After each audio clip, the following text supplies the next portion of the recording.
Students, myself Anupama Pandey. आज फिर से एक बार एक नए वीडियो में एक नए टॉपिक के साथ आपका स्वागत है।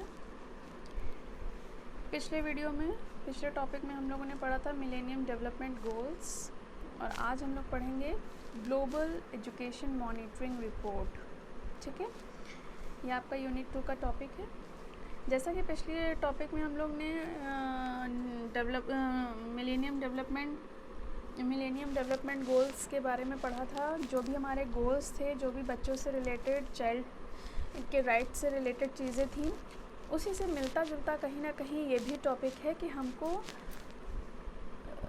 मतलब पूरे जो यूनिट में हम लोगों ने शिक्षा से रिलेटेड चीज़ें पढ़ी हैं, पूरे यूनिट छोड़िए, पूरा जो पेपर ही है हमारा वो पूरा हायर एजुकेशन का पेपर है, तो उसमें हम लोग को शिक्षा के बारे में ही पढ़ना है। तो यूनिट 2 में भी हम लोग ने कुछ पॉलिसीज़ एंड प्रोग्राम्स, जो चीज़ें हम लोगों ने पढ़े हैं, एनपीई पढ़ा है, नेशनल करिकुलम फ्रेमवर्क पढ़ा है, ग्लोबल डेवलपमेंट गोल्स पढ़े हैं, आज हम लोग पढ़ रहे हैं ग्लोबल मॉनिटरिंग रिपोर्ट पढ़ेंगे। तो इसमें मतलब जो शिक्षा देने का जो हम लोग का दायित्व है, शिक्षा देने का जो मतलब शिक्षा पाने का जो अधिकार है वो सबको मिलने चाहिए। जैसा कि हम लोगों ने अभी पिछले टॉपिक में ही मिलेनियम डेवलपमेंट गोल्स में पढ़े थे, जो भी हमारे 8 गोल्स थे, 8 जो हमारे लक्ष्य थे, भुखमरी, गरीबी, सभी को शिक्षित करना, ये सब जो गोल्स थे कि बच्चों को कैसे शिक्षित किया जाए, कैसे गरीबी दूर की जाए, कैसे भुखमरी दूर की जाए, तो उसमें पढ़ा था। आज जो हमारा मॉनिटरिंग रिपोर्ट है, जो भी हमारे देश में, मतलब पूरे वर्ल्ड लेवल पे, जो पूरी दुनिया भर में जो भी अप्रवासी बच्चे हैं, शरणार्थी बच्चे हैं, उनको किस प्रकार से शिक्षित किया जाए, उनको कैसे शिक्षित किया जाए। क्योंकि पढ़ने का अधिकार तो सभी को है ना, पढ़ने का अधिकार सभी को है, सारी सुख सुविधाएं उनको उठाने का अधिकार है, सारे राइट्स उनको भी पाने का अधिकार है, भले ही वो शरणार्थी क्यों ना हो या अप्रवासी ही क्यों ना हो। तो आज तो उसी से रिलेटेड, शिक्षा से ही रिलेटेड, मतलब इन सब चीज़ों से रिलेटेड ही क्या मतलब रिपोर्ट सारी तैयार की गई हैं, क्या होना चाहिए, क्या रिपोर्ट तैयार की गई है, क्या सुझाव देने हैं, ये सब चीज़ें आज हम इसमें पढ़ेंगे कि हमारे देश में क्या पूरे वर्ल्ड लेवल पे जो भी शरणार्थी हैं, मेनली इसमें हम लोग को शरणार्थी और अप्रवासियों के बारे में पढ़ना है। देखिए, शरणार्थी वो होते हैं जो बाहर से आके हमारे देश में ठहरते हैं आके, ठीक है, शेल्टर जिसे कहते हैं हम लोग। अप्रवासी वो होते हैं जिनका कहीं मतलब जिनका कोई निश्चित स्थान, जिनका कोई मूल निवास नहीं होता है। जैसे मान लीजिए अभी हम लोग जहाँ पर भी हैं, अभी हम लोग दूसरे शहर में चले जाएं, तो मेनली हम लोग वहाँ के मूल निवासी नहीं होंगे, लेकिन क्या होगा, हम लोग मेनली वहाँ पे बसने की मंशा से जाएंगे। हम लोग वहाँ के मूल निवासी नहीं हैं, हम लोग वहाँ पे बसने की मंशा से, बसने की मतलब उससे जाएंगे कि हाँ, हम जहाँ जा रहे हैं हम वहाँ पे बस जाके, लेकिन एक्चुअली में हम वहाँ के मूल निवासी नहीं होते हैं। शेल्टर्स कौन होते हैं, शरणार्थी कौन होते हैं, जिनका कोई एक स्थान स्थापित नहीं होता है, ठीक है, वो इधर उधर अपनी आवश्यकता के अनुसार अपना स्थानांतरण करते रहते हैं। ठीक है, तो चलिए हम पढ़ते हैं आगे इनके बारे में। सबसे पहले हम ये जान लेते हैं कि ये, हालांकि इन लोग की जो एजुकेशन है वो चर्चा में क्यों है। ठीक है, जैसे लिखा हुआ है कि चर्चा में क्यों है। तो मॉनिटरिंग रिपोर्ट जो है, बर्लिन में यूनेस्को की 2019 ग्लोबल एजुकेशन मॉनिटरिंग रिपोर्ट, प्रवासन, विस्थापन और एजुकेशन जारी की गई। यूनेस्को द्वारा जारी इस रिपोर्ट के अनुसार पूरी दुनिया में 2000 के बाद अप्रवासी तथा स्कूल जाने वाले शरणार्थी, यहाँ पे देखिए वही सब बातें आ रही हैं कि कैसे हम शरणार्थियों को, कैसे अप्रवासियों को शिक्षित करें। क्योंकि उनको भी अधिकार है शिक्षित होने का। तो स्कूल जाने वाले अप्रवासी हो गए, चाहे स्कूल जाने वाली उम्र में जो शरणार्थी हैं, क्योंकि छोटे बच्चे होते हैं, उनकी उम्र होती है, जैसे हम लोग स्टार्टिंग से ही शिक्षित किए जाते हैं, नर्सरी केजी में एडमिशन कराया जाता है, लेकिन ये जो लोग होते हैं, शरणार्थी हो गए, अप्रवासी हो गए, इन लोग को वो अधिकार प्राप्त नहीं होता है, चाहे वो अपनी परिस्थितिवश हो या कोई भी रीज़न रहा हो। तो हमारे देश में अगर आए हैं या पूरे वर्ल्ड लेवल में जो समस्या बनी हुई है, हमको उसे कैसे दूर करना है। तो अप्रवासी तथा स्कूल जाने वाले उम्र जो शरणार्थी बच्चों की जो संख्या है, संख्या में 26 26% की वृद्धि हुई है। कहने का मतलब ये है, ये जो रिपोर्ट तैयार हो रही है पूरी, उसमें कहीं ना कहीं मुनाफा हुआ है 26%। इस तरह की जो रिपोर्ट तैयार हो रही हैं, जो रिसर्चर्स की गई हैं, जो भी एक डेटा कलेक्ट किया गया है, उसमें ये निकल कर आया है कि पूरे वर्ल्ड लेवल में 26% जो इन पर जो वर्क हो रहा है शरणार्थियों पे, अप्रवासियों पे, छोटे छोटे बच्चों के अधिकारों के लिए, उसमें 26% की वृद्धि हुई है। अब हम देखते हैं कि इसका वैश्विक, पूरे वर्ल्ड लेवल पे, पूरे ग्लोबल लेवल पे क्या इसका पर्सपेक्टिव है।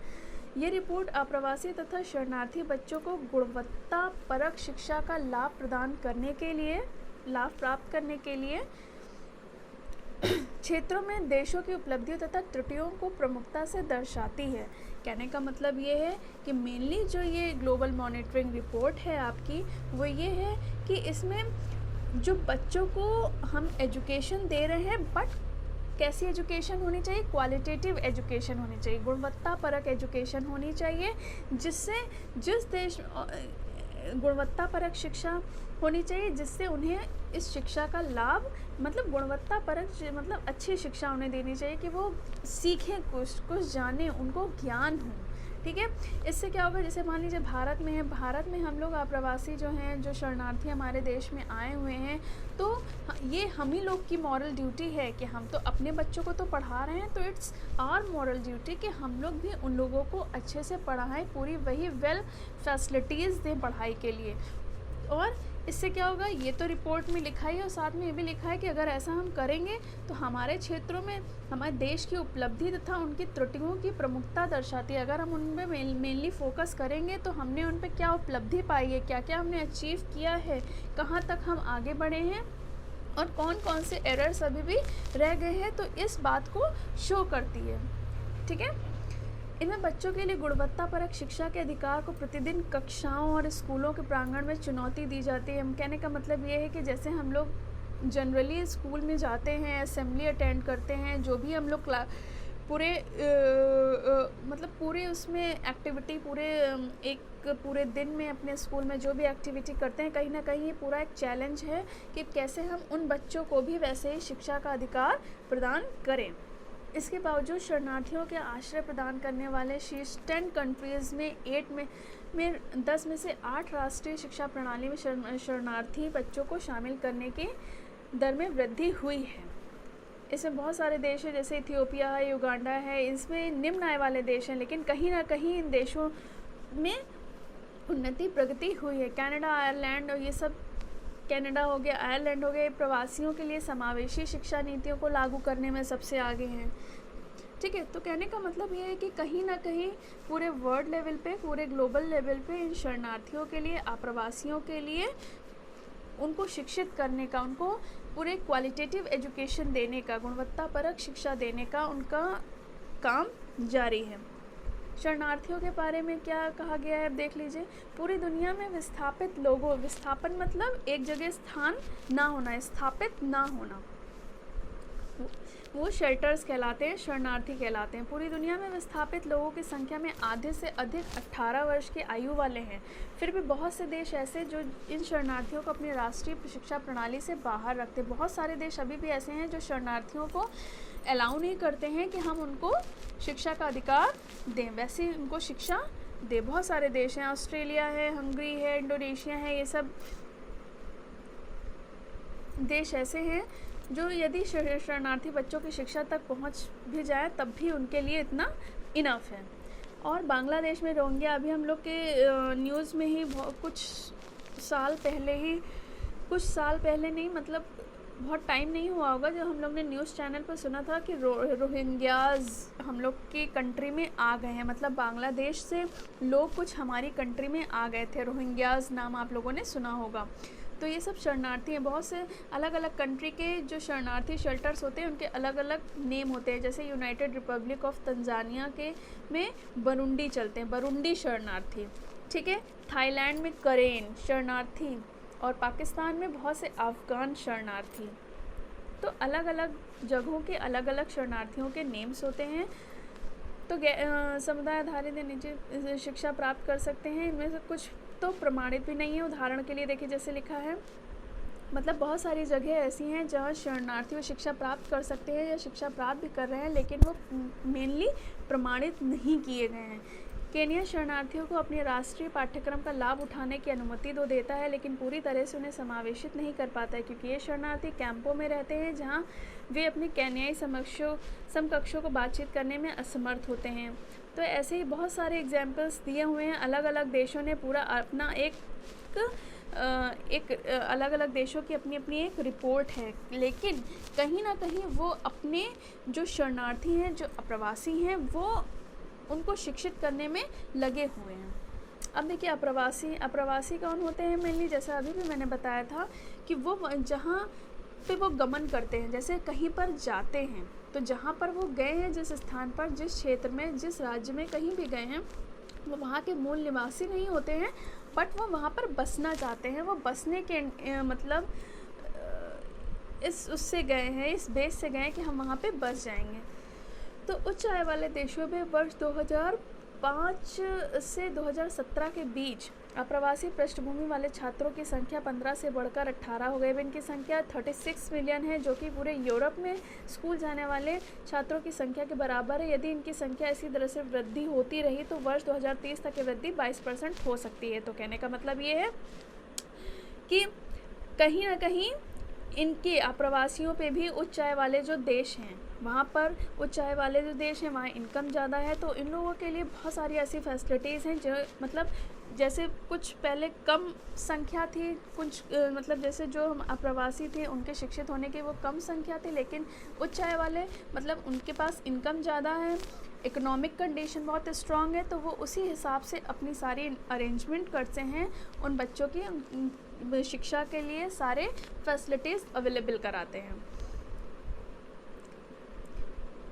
2017 में यूरोपीय संघ में अप्रवासी छात्रों ने स्थानीय छात्रों की तुलना में अधिक पहले स्कूल छोड़ दिया। वर्ष 2015 में आर्थिक सहयोग और विकास संगठन में शामिल देशों में पहली पीढ़ी के अप्रवासी छात्रों की संख्या पढ़ने, गणित और विज्ञान में बुनियादी कौशल हासिल करने में स्थानीय छात्रों की तुलना में 32% कम थी। तो बहुत सारी चीज़ें ऐसे हो रही हैं जगहों पे, बहुत सारे देशों में, कि कहीं तो बहुत ज़्यादा आगे इस प्रोसेस बढ़ गई है जहाँ पे शरणार्थियों और अप्रवासियों को बहुत हेल्प मिल रही है, लेकिन बहुत सारे देश अभी भी ऐसे हैं जहाँ उनको पूर्ण रूप से हेल्प नहीं मिल पा रही है, वो अभी भी वहीं पे पिछड़े हुए हैं। लेकिन फिर भी अगर हम ग्राफ देखें बच्चों के शिक्षित होने का, अप्रवासियों शरणार्थियों के शिक्षित होने का, तो वो ग्राफ बॉटम से लेकर थोड़ा सा टॉप पर कहीं ना कहीं थोड़ा ही सही लेकिन बढ़ा है और बढ़ रहा है। अब आते हैं हम अपने भारत के परिदृश्य में।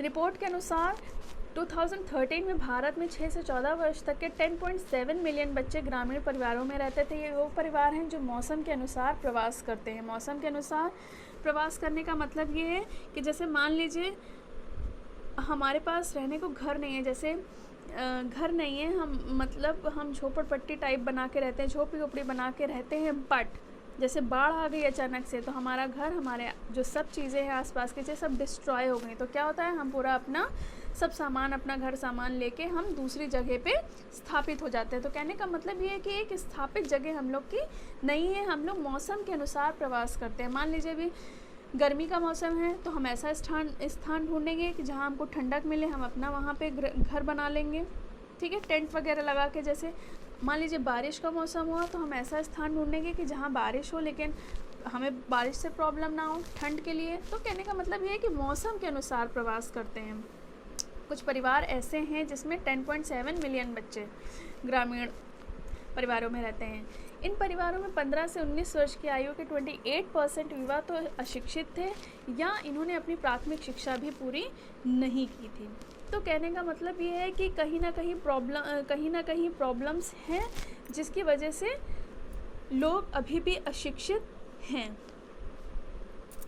अप्रवासी बच्चों की कुल संख्या का 80% ऐसा था जिनके कार्यस्थल के पास शिक्षा की व्यवस्था नहीं थी। जहाँ पे वो अपना घर है उनका, जहाँ वो काम करते हैं, वहाँ पे शिक्षा की व्यवस्था उतनी नहीं थी, पर शिक्षा प्राप्त करने के स्थान पर कार्य का चुनाव करना पड़ा। अनफॉर्चुनेटली अब जब कोई काम नहीं है जहाँ शिक्षा का प्राप्त करने का स्थान है, कोई फैसिलिटी नहीं मिल रही है, तो अनफॉर्चुनेटली हमको इसका चुनाव करना पड़ा है? कार्य, मतलब कुछ काम करने का, पेट पालने के लिए काम ही करना पड़ेगा। जब पढ़ाई लिखाई का कोई साधन उपलब्ध नहीं है तो हमें काम ही करना पड़ेगा। इन बच्चों ने दुर्व्यवहार और शोषण का भी अनुभव की भी किया। ऑब्वियस सी बात है कि जब हम मान लीजिए अभी हम ही लोग हैं, अभी हम लोग दूसरी कंट्री में चले जाएं, हम लोग को कुछ हेल्प ना मिले वहाँ से, तो हम लोग कैसा अनुभव, कोई हेल्प ना मिले, ना खाने को मिले, ना रहने को मिले, तो हम लोग को कैसा फील होगा अगर हम लोगों की वहाँ पे कोई हेल्प ना करे तो वैसे ही इन लोगों ने भी मतलब दुर्व्यवहार को अनुभव किया है। तो बहुत सारी ऐसी रिपोर्ट्सें हैं जिसमें ऐसी प्रॉब्लम्स भी शो हुई हैं और बहुत सारी चीज़ें ऐसी हैं कि उनमें सुधार भी हुआ है।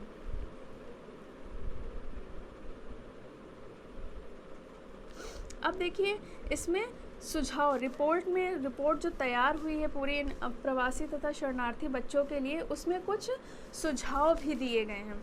तो अप्रवासी तथा विस्थापित लोगों के लिए शिक्षा का अधिकार सुरक्षित किया जाए। सबसे पहला सुझाव ये है कि जो उनका राइट टू एजुकेशन है वो कहीं ना कहीं उनके लिए सुरक्षित होना चाहिए। फिर चाहे हमारे देश में शरणार्थी हैं या अप्रवासी हों, हमें वो उनका शिक्षा का अधिकार देना ही देना है। सॉरी। अप्रवासी तथा शरणार्थियों को राष्ट्रीय शिक्षा प्रणाली में शामिल किया जाए। जैसे हमारे देश के बच्चे शामिल हैं राष्ट्रीय शिक्षा प्रणाली में, वैसे उनको भी अधिकार दिया जाना चाहिए।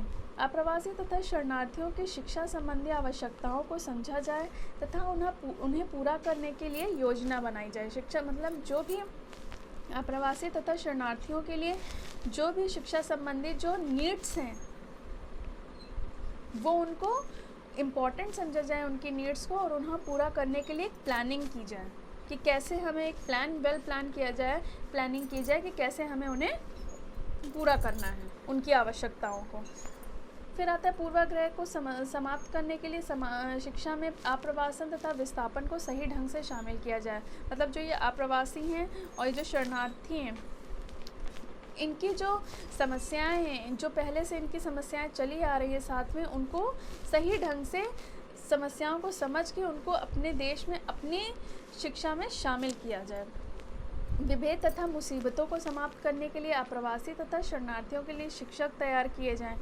अब जो भी शरणार्थी आ रहे हैं, जो भी अप्रवासी आ रहे हैं, उनके विभेद जैसे बहुत सारे, हम लोग को विभेद नहीं करना चाहिए, कोई भी हमें पक्षपात नहीं करना चाहिए, और उनकी जो प्रॉब्लम्स है उनको सॉल्व करते हुए उनके लिए स्पेशली अच्छे शिक्षक तैयार किए जाने चाहिए कि वो उनको पढ़ाएं, शिक्षित करें। प्रवासियों तथा विस्थापित लोगों के सामर्थ्य को उपयोग में लाया जाए। जैसे होता है ना कि हमारे देश में बहुत सारे स्कूल्स में बच्चे होते हैं, बहुत सारे ऐसे टैलेंटेड लोग हैं जिनके टैलेंट को समझ के हमें उनके टैलेंट को जानें और उनके टैलेंट को समझ के उनका यूटिलाइजेशन करें और उनको आगे उनका मार्ग प्रशस्त करें। मानवतावादी तथा विकास संबंधी सहायता राशि के माध्यम से अप्रवासियों तथा विस्थापित लोगों की शिक्षा संबंधी आवश्यकताओं का समर्थन किया जाए। मानवतावादी तथा विकास संबंधी सहायता राशि के माध्यम से मतलब जो भी डोनेशन वगैरह होता है, जो भी लोग डोनेशन देते हैं, तो डोनेशन के माध्यम से भी इन लोगों की प्रॉब्लम्स, शिक्षा संबंधी जो आवश्यकताएं हैं उसको पूर्ण किया जाए और उसका समर्थन किया जाए, जो डोनेशन लोग देते हैं, डोनेट करते हैं। अब आता है निष्कर्ष। तो हमने अभी तक ये पढ़ा कि प्रवासी क्या होते, अप्रवासी क्या होते हैं, शरणार्थी क्या होते हैं, उनकी शिक्षा को, उनको कितना मतलब हमको कैसे उनको शिक्षित करना है, उनके लिए अच्छे शिक्षक तैयार करने हैं, जो भी उनकी समस्याएं हैं, जो भी आवश्यकताएं हैं उनको प्राप्त करना है। और कहीं ना कहीं शरणार्थियों और अप्रवासियों का जो शिक्षा का जो स्तर है वो कहीं ना कहीं मतलब निम्न से उच्च हुआ है। उनके जो उनका शिक्षा है, उनकी शिक्षा का जो रेशियो है वो कहीं ना कहीं बड़ा ही है।